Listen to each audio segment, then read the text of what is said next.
Ladies and gentlemen, welcome back to Weighing In. I'm your host, David Mirikitani, joined by my good friend, Mark Ostrander. We're brought to you by USA Wrestling, the national governing body for wrestling in the United States, and sponsored by Nike Wrestling. Go to athleteps.com for all of your Nike and USA Wrestling branded wrestling gear. Go there this week, especially. It was Olympic Trials week. They had some sick Olympic Trials gear there, Mark. I'm friends with the Nike guys. They literally sold out of stuff and were printing things in between sessions. So good for Nike, good for USA Wrestling. Yeah. You and I were texting a lot during the weekend. We were shockingly, once again, in different locations. What were your thoughts about the trials?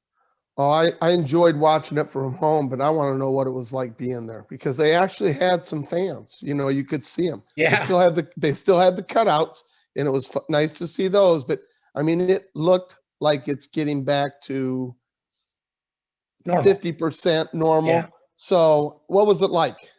Well, the cutouts were the Hall of Fame cutouts, which was pretty cool.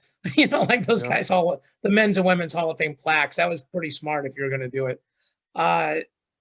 It was really cool. You know, I went with my parents and I went with a buddy of mine who actually wrestled for your old school, Iowa Central, Matt Collum, a good buddy of mine who happens to live in Chicago now. Texas is pretty opened up. You know, when you go into a bar or restaurant, you don't have to wear a mask. So, you know, flying in is a mask, all that kind of stuff. But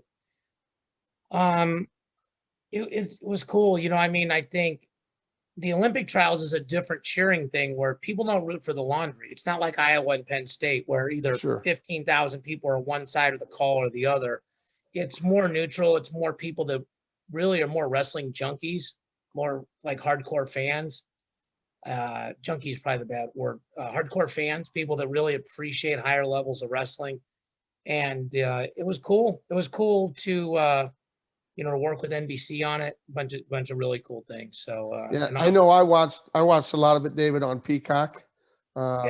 Because the first two rounds were pretty much all Peacock. And I'd be watching a match, and I mean, it was really good wrestling, obviously, all weekend, all three categories. But the thing is, you hear the crowd start cheering and, you know, really loud and getting excited about something. And I'm watching a match and there's nothing going on in this match. And I'm starting to go back through, you know, hitting different mats, trying to figure out what am I missing. And that's the problem. You know, unless you have 3 or 4 TVs and have them all set up differently, it's really hard to get the feel for it. Like it is when you're actually there, which you got experience. And the people that did the play-by-play on the mats, and yourself included, did a really good job. And it was knowledgeable. I'd say a few people were a little bit more knowledgeable about the different styles. You obviously in one of them because you've done this for the Worlds, for track wrestling. So, I mean, you had an advantage on some of these guys, but I thought overall it was outstanding. Yeah, a couple things about that. So I got to give a shout out to Danny Blackshear, who's one of the best referees in our country and the world. And I think people should do their homework. I called him and spoke to him for 45 minutes on Monday and went through about 10 or 12 different scenarios. I'm like, why is it this? Why is it this? When a brick is thrown, what should I be saying? How should I be explaining it? And I think that showed up. I think some people had no idea. Like people were saying, hey, there's a brick thrown. I guess we'll see what happens. And other people were saying things like, hey, it's going to either be score is going to be this or the score is going to be this. There's going to be an extra caution or there isn't. There was one match in Greco, which we'll get to, which was an absolute shenanigans on what was going on. Multiple problems. So your point about, you know, the noise coming from mat 2 and you're watching mat 3, couldn't tell you what happened half the time anyway, because I was supposed to be focused on my mat and I was. Sure. So I'm like you. I mean, I actually talked to my buddies and my parents in between rounds. I'm like, hey, what happened in the XYZ match? How did it go? I heard so-and-so won. What happened? You know, those kind of things. But I'm telling you, it was a blessing to call the Olympic trials. I think NBC, if they set up a scramble cam like we had for the Big 12s, I think the scramble cam would be hugely popular because you can watch something and then like if you power bomb me for 5, you can click on that mat and go see the replay of it, right? Yes. There was a step out and who had stepped out first between you and me. You can go to that. And so, and it's also good for people that have sort of wrestling ADD like I do, because you're looking at a small box and you can sort of see everything. So some constructive criticism or suggestions for NBC on that. Yeah, but it was really interesting. We sort of had a bird's eye view. Bader and I and Shane Nebels and Rich, or Shane Sparks rather, and Rich were kind of on the 50-yard line, so to speak, second level up. So we could see everything. There's not, the arena was cool, really, no bad sight lines, all that kind of stuff. So. Well, I guess another thing that I noticed, David, and I want to kind of compare it to the NCAA's because, there were a lot of controversies at the NCAA's this year with the officiating, some of the calls on the edge of the mat. It drove people crazy. You did not see that this weekend at the Olympic trials. It looked like everything that got reviewed, they made the right call at the end, whether they made it wrong at the beginning, and they showed you basically, and you were able to talk through these, obviously you and some of the other commentators, but it was nice to see them actually get the calls right 90% of the time, which we didn't see at the national tournament. I think review in international style wrestling has been around a lot longer. And I think it's more commonplace. The brick for collegiate came from the, that challenge system in freestyle and Greco-Roman. Also, the tables were on the ground. They weren't in the stands like they were at the NCAA. So that's another huge difference, right? Like, I mean, so yeah, I mean, it's been very interesting. It's been a very interesting ride for me the last 3 months, all this different stuff I've had an opportunity to do and be a part of. And I'm getting to go to Bergen Catholic this weekend to go call the Bergen versus Del Barton duel on the football field. And the weekend after that, I'm going to Arizona to cover the Sunkiss Kids fundraising event. And then I'm going to do a podcast with you. And I'm going to sleep for about 48 hours. So, tons of stories. We're going to go through them by weight class, but the two stories up front that were the biggest, number one story was Jaden Cox not being able to wrestle because of the missed weight. We obviously represent USA Wrestling on this. I think I will just give the company line that it was a bummer that we didn't get to see him wrestle. I think everyone wishes that he did. Things are still pending there, so we're not going to say any more about that. But we just want to say that in case anybody thought we both slept under a rock all weekend and somehow missed that. We're aware of it, and we'll comment more when we're able to comment more. The second big thing, which came out first, was Nick Sirianni testing positive for COVID. And that was brutal. I mean, that was brutal. Like, he's had a really good season. He's actually beaten somebody that beat Gilman, who ended up making the team. And I talked to Lee Pritch from Arizona State, and he said, thank God that Nick was in a separate rental car in a separate room and was with his dad. He goes, otherwise contact tracing, he goes, our whole crew would have been wiped out. You don't even really think about that. Like you just don't think about things like that. So, and the thing is, David, he was doing everything right. I mean, he was staying away. He was just training, just focusing on this tournament to get ready to go make the Olympic team. You had him on your interview podcast. We had him on Matt Chat. Matt Chat. Yeah. That was probably, a month and a half ago and 2 months ago, maybe. But it was it was a great interview, and you could see the focus that he had. And I felt really, really bad that he did not get to compete. But this may be one of those things that he throws his name in for a challenge match against, you just never know. If he's even got. I will tell you that somebody at USA Wrestling, because I made the suggestion that maybe Spencer Lee could get one. I was told by somebody that's not going to happen. Okay. I'm sure they're going to tell me the same thing about Sirianni. So I don't know. You never know, though, right? Like these things just keep happening. No two situations are identical. Precedent can be like, well, it's similar, but it's not the same. So I think we're going to. Sorry? It's not the same. Yeah, it's not the same. So I think we're just going to go through this by weight class. I'm going to share a screen. We'll just go to the brackets. Okay. And I know you were not able to watch as, one mat at a time. So we're just going to go. We're going to start with the ladies. This is the challenge bracket. So Whitney Condor was the 1 seed. She actually got pinned by Fernside.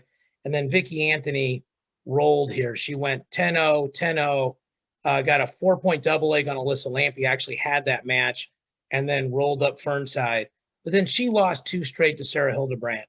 I don't know if did you get to watch any of the Hildebrandt Anthony 2 out of 3 series? I did. I watched the first match. That was the first match that was broadcasted on NBC that I saw. And that was the match I had. Yep. And that was the match I had. Sarah Hildebrandt, for people that, and this is kind of like a lot of sports that people only watch these Olympic style athletes every 4 years, right? She's really good, man. I know that's like an understatement, but former silver world medalist. She's super fundamentally sound. Like, I mean this is the biggest of compliments. She doesn't do any sort of throw the kitchen sink, like Vicky Anthony's got a really cool inside step series and some other stuff that not everybody does. I don't think Hildebrandt does a lot that you don't see. She just does all the stuff that's important really, really well. And she's got world experience. She was sitting in the 2 out of 3, so she's the one that qualified the weight. She said on social that she's been with her coach for over 10 years. Super cool moment for her.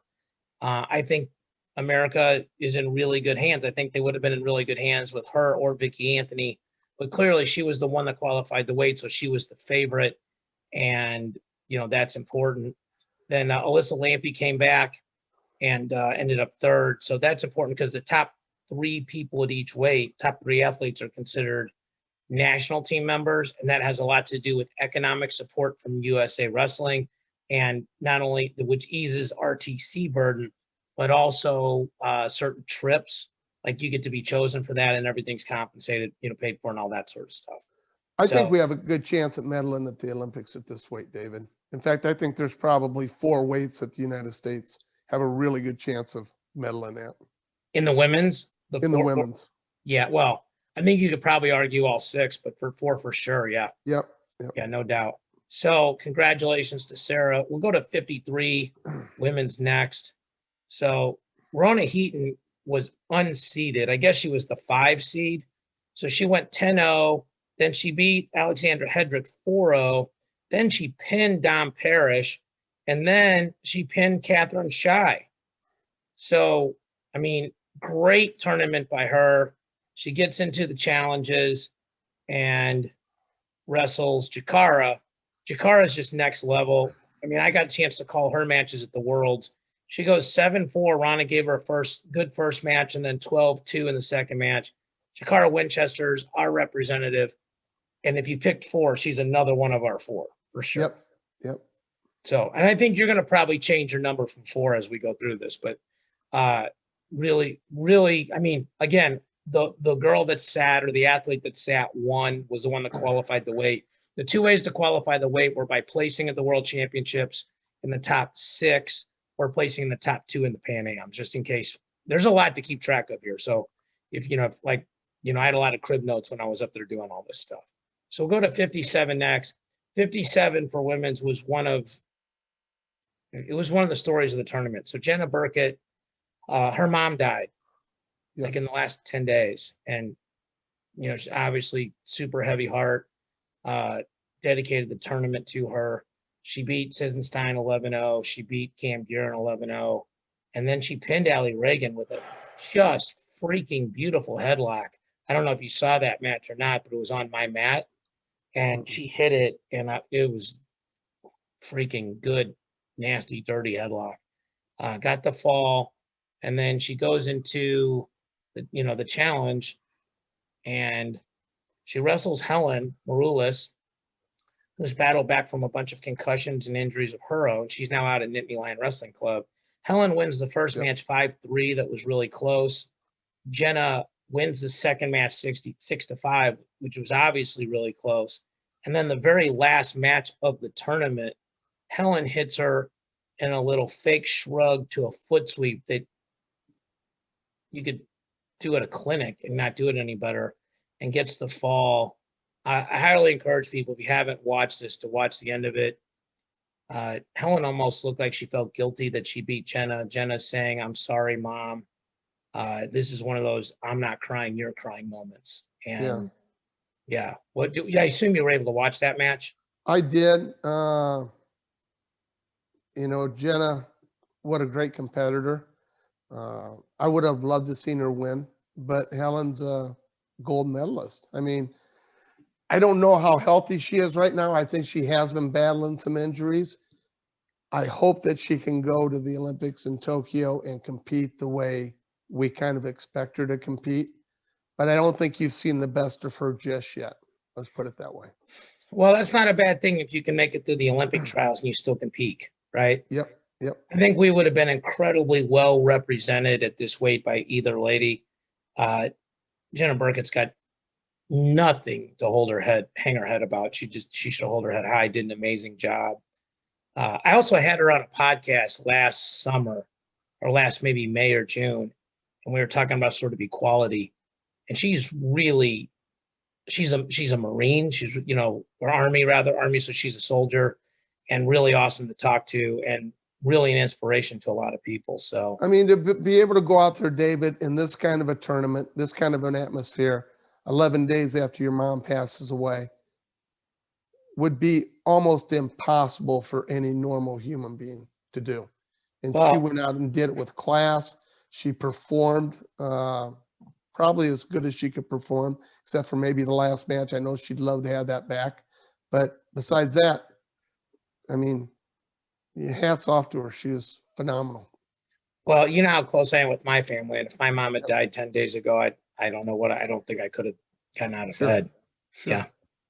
So 62 kilos, Maya Nelson was the number 1 seed, made it to the finals. Macy Kilty, I ran into Coleman Scott, a couple Coleman Scott stories. The first one's Macy Kilty's 20. So she's actually eligible to wrestle in the juniors, the under 23s, and the senior level all this year.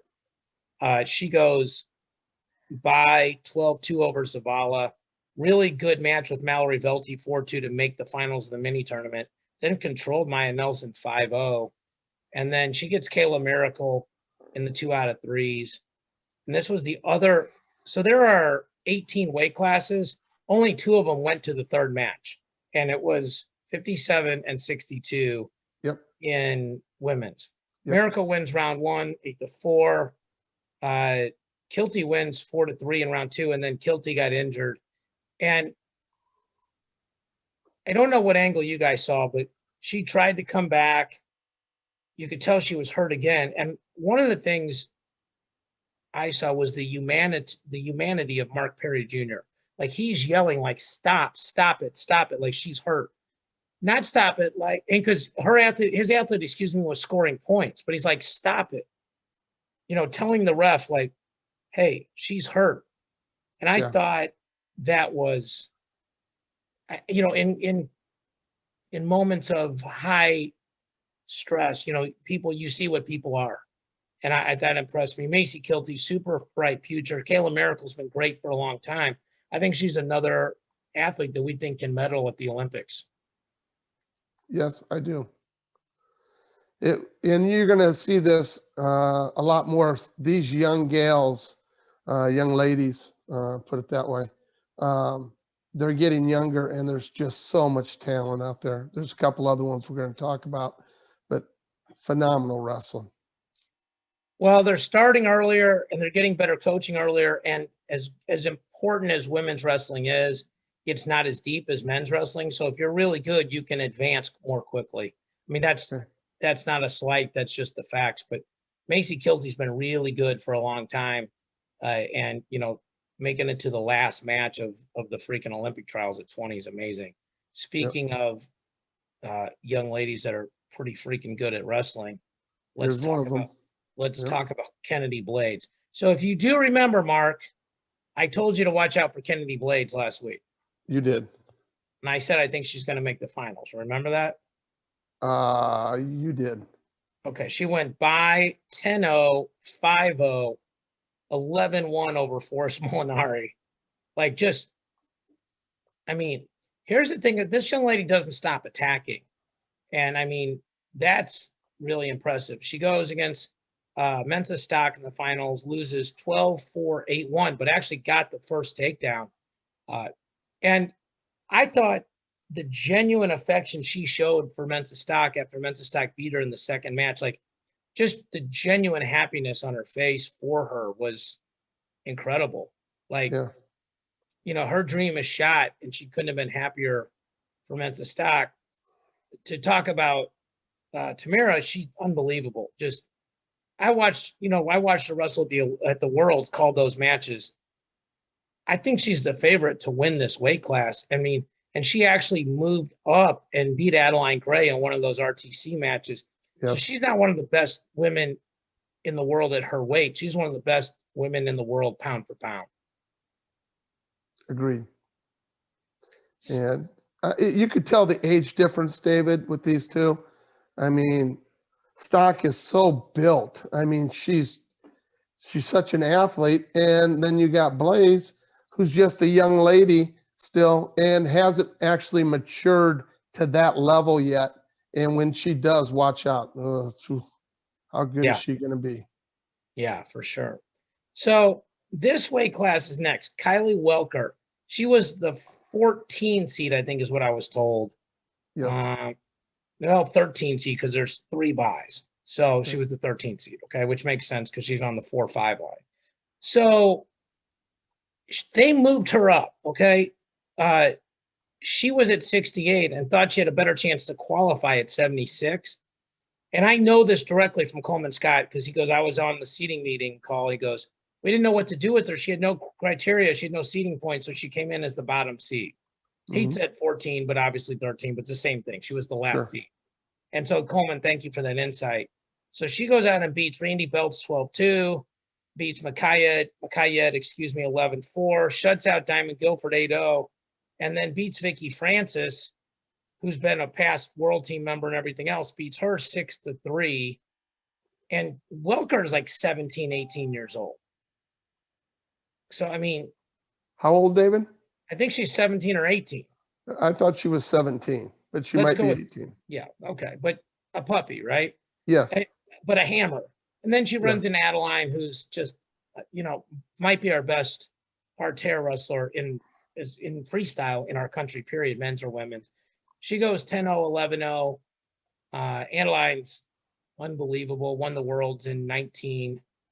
And I think she's the favorite to win the gold. So I'm saying, like, our women's team could do something really historic at the Olympics. Are you talking 6 medalists, David?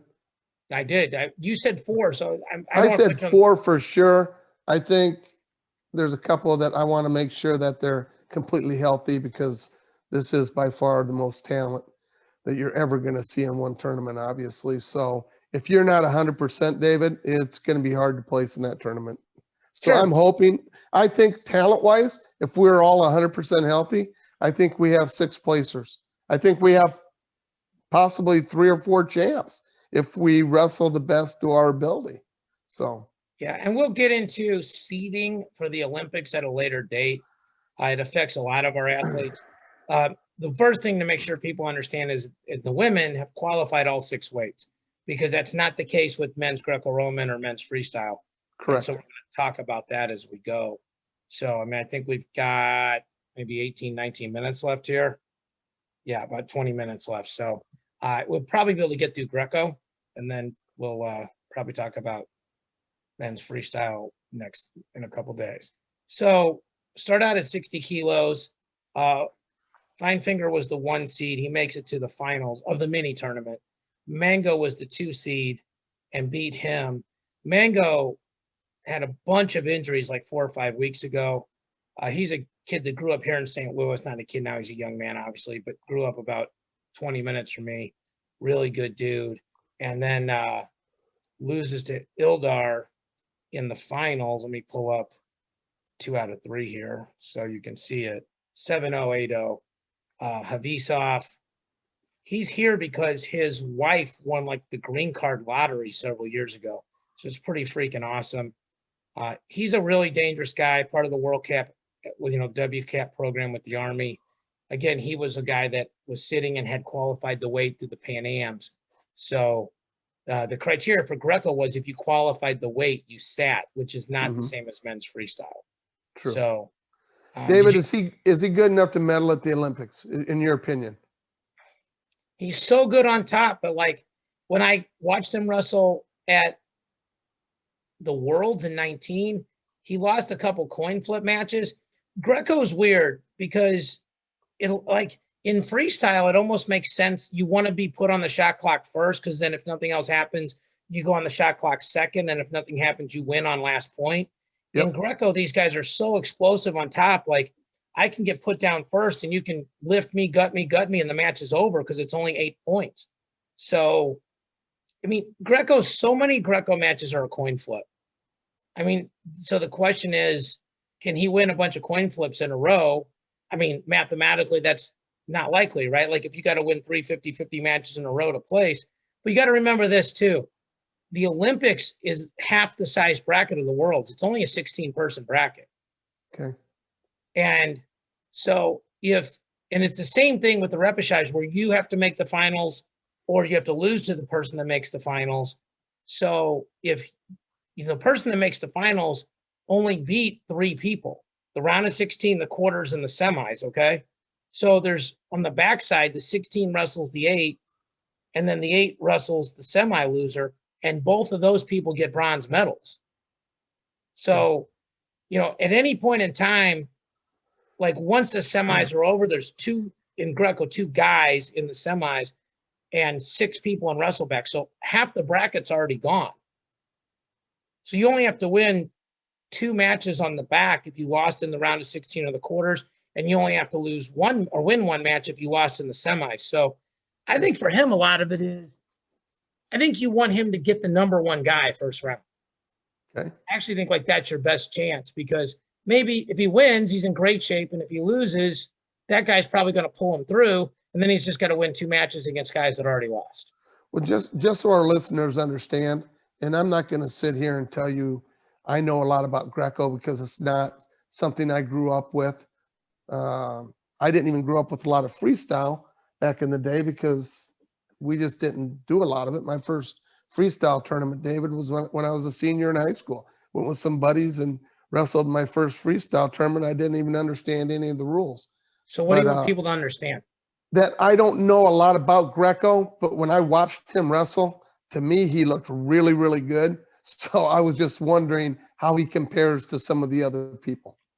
Yeah, well, I wrestled a lot of Greco. I'm actually, one cadet nationals. I got outstanding wrestler. He's really good, but it's not our style sport. Like we don't practice this every day, and I actually mentioned this on the air. It goes to what style college is and what people are going to recruit. And you win Fargo and Greco, you don't get a full scholarship. You win Fargo and freestyle, you're getting a lot of offers. So, I mean, here's the thing. They can work on peaking him now, right? Like all of the resources gets poured into him at that weight class. So ideally that would help. Mm-hmm. I mean, he's good. He's really good at this little arm drag thing he does. And he got it on Mango. It's really safe offense. He doesn't get in a lot of these, you locked, I locked, somebody's getting put on a poster position. So for him, it's his parterre offense and his parterre defense. Okay. So, let's go to the next Greco weight, 67 kilos. So Ellis Coleman was the 1 seed, and he won the tournament. Benji Peak was really the story of the tournament, though. He was just power bombing people, opening everybody up. He beat Lenny Merkin 9-0. He beat Jamel Johnson 8-0. He beat Ray Bunker 9-0. Ray Bunker retired after this. Peak comes back and beats Xavier Johnson 9-1 for true second, which is what puts him as part of the national team. I actually coached Malik Johnson against Benji Peak a couple of years ago. Benji's really long, does some really nice stuff, and did a lot to raise the profile for Greco. Ellis, actually known Ellis for a long time. Ellis's older brother wrestled for me at Merrimack, and Ellis came in on a recruiting visit. That's how long I've known him. Oak Park River Forest guy, Mike Powell, Peter Kowalczyk, all those guys. He makes the finals and then loses to Sancho. Let me pull up the scores. 2-0, 3-1. So controlled matches. Ellis is really good on top. He's got this full elbow to elbow gut wrench he has because his arms are so long. But I don't think he got on top at all the first match, and he was able to stop. Sancho was able to stop him on the second one. This weight is also already qualified for the Olympics. Sancho will be a big underdog there, but he's on the team. You know, congratulations to him. And he's also from Army, correct? Yeah. Part of the Army crew? Okay. Yeah, Army World Cap, the WCAP program for sure. Okay. So 77 kilos in Greco, and I'm going to lose my mind about this weight. I'm just going to tell you. So let's start with Jacob Fisher was the 1 seed. He actually loses to Peyton Walsh, who was the 5 seed. Peyton Walsh beat Ben Provisor, who a lot of people were picking, beat him 12-4, then beat Fisher 4-1.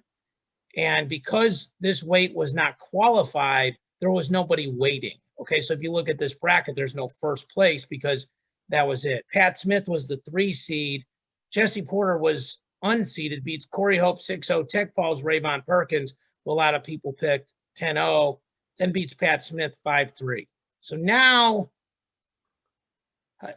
I'm going to lose my mind about this. Now you go to the trials match. So first of all, this weight's not qualified. So Jesse Porter is going to have to go to the last chance meet and qualify it, which is going to be really hard to do. Okay. Porter wins 8-1. The second match is 7-7. Okay. So you're not a big Greco, guys, but here's the criteria. It's best, worst, last.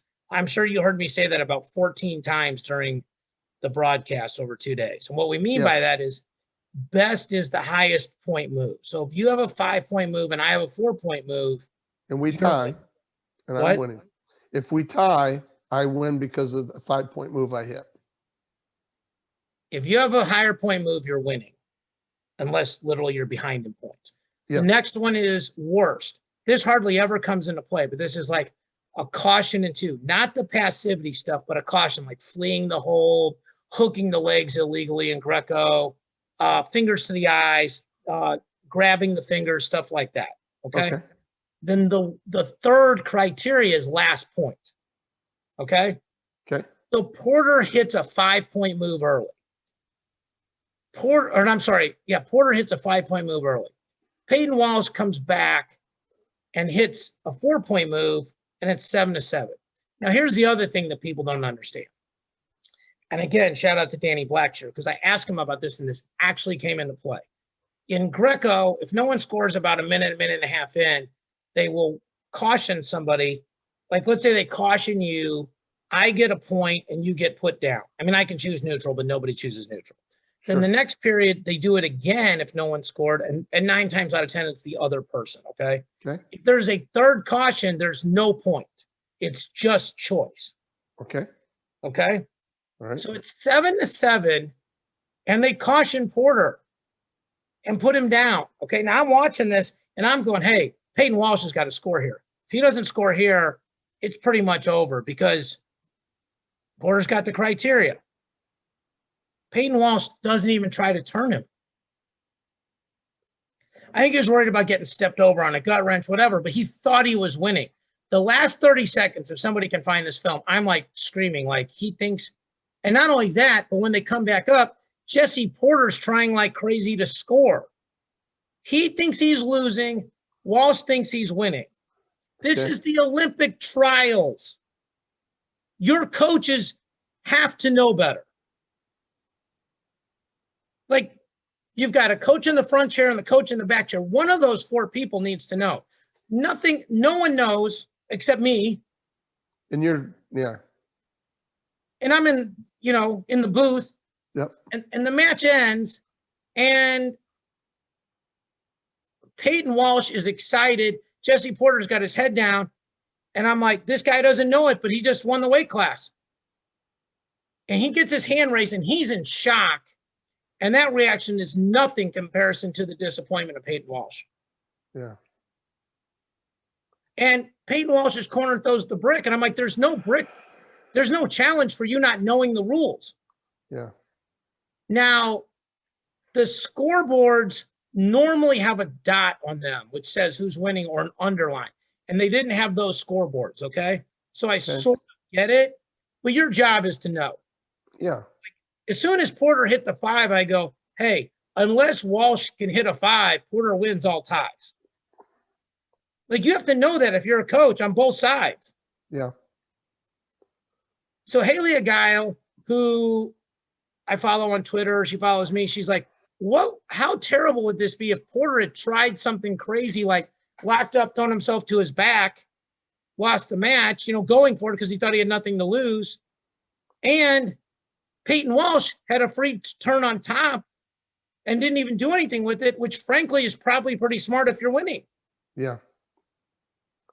I don't know. I mean, I can't answer that. I would think the coaches would know what was going on, but you've told me in past things that you've had to tell coaches when you're just at tournaments, you do understand your guy's losing, or he needs to do this if he plans on winning this match. And they're looking like, a deer in a headlight, not knowing what's going on. So it does happen, but it shouldn't happen at this level. Let's put it that way. It's terrible. It's absolutely terrible. Like really unforgivable. Like I can't even imagine being on that flight home. And the guys that won doesn't excuse them either. They just got lucky that being wrong didn't hurt them. Yeah. Anyway, 87 kilos. Alan Vera is the 1 seed. John Stefanowicz beats him 6-3. Patrick Martinez was the 3 seed. He beat John Anderson. John Anderson retired after an awesome career. I think he's a major in the Army. Like really, really cool guy, standing ovation. And then Stefanowicz beats Patrick Martinez 1-1 in the mini tournament or the challenge tournament. So then we go to the 2 out of 3, and Stefanowicz wins 6-5, but I know there's a bunch of controversy on that match. I didn't see it. It was on mat 4 when I was calling mat 3, and he wins 2-1. Joe Rao retires, leaves his shoes on the mat. Stefanowicz is on the team and qualified because Joe Rao qualified the weight at the Pan Ams. Okay. And I actually know John Stefanowicz, like not really well, but he came down for the Perry Tournament Champions and did play-by-play with me for 2.5 hours. Like couldn't be a nicer guy. Joe Rao couldn't be a nicer guy. That's the case with a lot of these people, kind of like the Jenna Helen scenario where it's one for me to achieve my dreams, I got to crush yours, which is brutal, Yep. Okay, we'll go to 97. So the short answer to this is, I'm sorry, that's freestyle. We want to go to Greco. So 97 Greco. Braxton Amos actually entered both weight classes. You and me talked about this last week. Lost early in freestyle, defaulted out, went pin 8-6, 8-2 to make the finals, and then just ran into a grown man in D'Angelo Hancock. D'Angelo Hancock's our best chance. He went 8-0, 8-0 against Amos. He's our best chance to medal in Greco. Like, he's the most explosive. I thought he was going to medal in 2019, kind of relaxed and got belly-to-belly thrown. But he's good. He's really good. And he's really adjusted from sort of relying on his athleticism to being really smart tactically and to doing a bunch of things like that. So really good strategically, but also still super explosive. He can get to the body. Like in freestyle and folk style, we talk about all the time, like, hey, Mark, can you get to the legs with a minute left? But can you get to the legs and force a scramble and give yourself a chance to win? Yes. He can do that in Greco. Okay. He's very explosive, and he's good with lifting. His parterre defense is good, and he's probably, like, if I had to say you have to bet on one guy to place in Greco, I'm betting on Hancock. Yeah. I mean, Braxton had a really good tournament. I mean, for a kid that's just been out of high school for 1 year now and not even a whole year, to do what he's been able to do, he's going to be so much fun to watch in the next 4 years. So I think he's a 97 pounder. I don't know if they'll bump him to heavyweight. I mean, that's what's interesting. 97 is 213. Yep. So he didn't look fat there, so I don't know if he goes down or up or whatever, Yeah. So, okay, 130, which is 286. I think we got about 4 or 5 minutes left. Adam Kuhn goes 8-0, and then fall. Colton Schultz goes 3-0, 4-3. So that sets up the finals. This is the other weight that our country has not qualified. Kuhn goes 10-1, 3-3. Really dominated the first match. Schultz made some nice adjustments, but Kuhn wins on criteria. So Michigan has another trials champion that they still got to go do work and get that weight into the Olympics. Kuhn had a magical run a couple of years ago where he made the finals of the Worlds, but frankly, probably had the dream draw you could ever possibly get, made the most of it, and has kind of had some normal results since then. But do you think he has a legit shot at qualifying the weight, David, from what you've seen? So to answer that question, I'd have to literally do the research on who's already in, because that's the whole thing, right? Like, you know, it's basically who took top 6 at the world and then the top 2 in each of these other continents. So if all the best guys got through and now you're dealing with, like, you know, the 15th, 16th, 17th best guys, then yeah, I think he's in that mix. If somehow, you know, somebody got hurt at the Worlds and then they were still hurt for their continental, and now they're healthy, like if there's 2 of those guys, that's problematic. And the other thing is you have to lose. I think you know, they do the repechage. I think they wrestle for a true second in this, but I'm not sure about that. If they don't wrestle for a true second, it's really bad, because you could be the second best guy. Like, you could be the best guy and I'm second best and I'm on your side of the bracket and it doesn't happen. Sure. Okay, so let me stop sharing screen here. I think we're just about out of time. Let me see how much time we got left here. Yeah, we got about, I think, 2-3 minutes left. So rather than start freestyle on the men's side, we'll just go into that. And there's a bunch of stuff to get into there. I just, real quick, I'm just going to take a minute and thank everybody that sent me a direct message, a tweet, a Facebook message, a text, that supported what I got to do this weekend, which was called the Olympic Trials. I want to thank NBC for the opportunity. I want to thank Gary Abbott and USA Wrestling for the opportunity. I don't know how well I did or didn't do, but I told you I was, off the air, I was really nervous. I don't follow as much as I follow these styles, probably more than most people. I still don't follow it as much as I do, folk style and college. I hope I acquitted myself well, and just blessed. Hopefully I'll get to do it again, but even if not, it's a bucket list I got to check off. So woke up Sunday morning very, very honored to have gotten a chance to do that. Yeah, it was fun to listen to.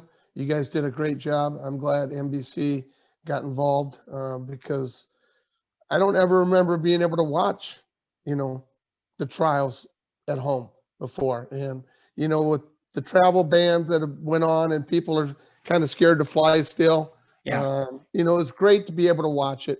Great competition. These people put it on the line.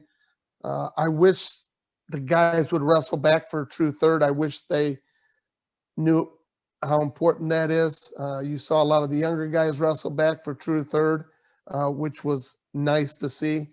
But it was a good tournament. We'll get into that. And we're well represented too.